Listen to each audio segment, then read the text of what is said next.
ఈ ఏడాది ఎండలు మునుపటి కంటే ఎక్కువగా ఉన్నాయి. మరీ ముఖ్యంగా విశాఖ నగరంలో ఉక్కపోత సమస్య చాలా ఇబ్బందిగా మారింది. సముద్ర తీవ్రం కావడం వల్ల తేమ పెరిగి ఉక్కపోత ఎక్కువగా ఉంటుంది. రోడ్లపై తిరిగే వాహనదారులు, నడుచుకుని వెళ్ళేవారు తీవ్రంగా ఇబ్బంది పడుతున్నారు. ఈ నేపథ్యంలో విశాఖపట్నం పోర్ట్ అథారిటీ ప్రజల కోసం ముందుకొచ్చింది. రోడ్లపై చల్లదనం నింపడానికి ప్రత్యేక ఫాగింగ్ వాహనాలను తెచ్చింది.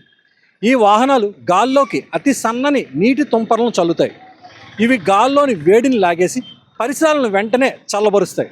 ఈ ఫాగింగ్కు కొన్ని ముఖ్య ప్రాంతాలను ఎంపిక చేయడం జరిగింది. అందులో పర్యాటకులు ఎక్కువగా ఉండే బీచ్ రోడ్ అంతా చల్లుతున్నారు.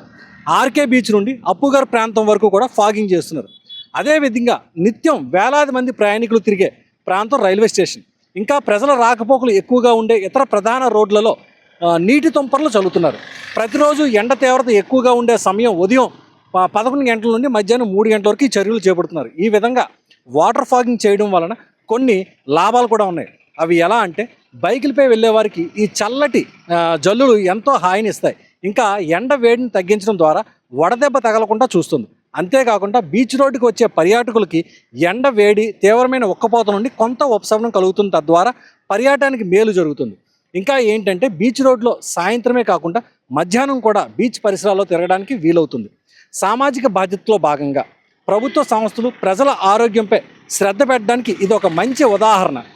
వాటర్ ఫాగింగ్ జరిగేటప్పుడు బీచ్ రోడ్డుకు వివిధ ప్రాంతాల నుంచి వచ్చిన పర్యాటకులు మరియు సందర్శకులు విశాఖపట్నం పోర్ట్ అథారిటీ చేపట్టిన ఈ కార్యక్రమాన్ని ఆశ్చర్యంగా తిలకించడమే కాకుండా ప్రస్తుత ఎండల తీవ్రత నుంచి ప్రజలకు కొంత ఉపశమనం కలిగిస్తున్న విశాఖపట్నం పోర్ట్ అథారిటీ చర్యలను అభినందిస్తున్నారు. ఈ వాటర్ ఫాగింగ్ ఏర్పాటు చేయడం ద్వారా ఆయా ప్రాంతాల్లోని కొంత మేరకు అధిక ఉష్ణోగ్రతల నుంచి ఉపశమనం లభిస్తోంది.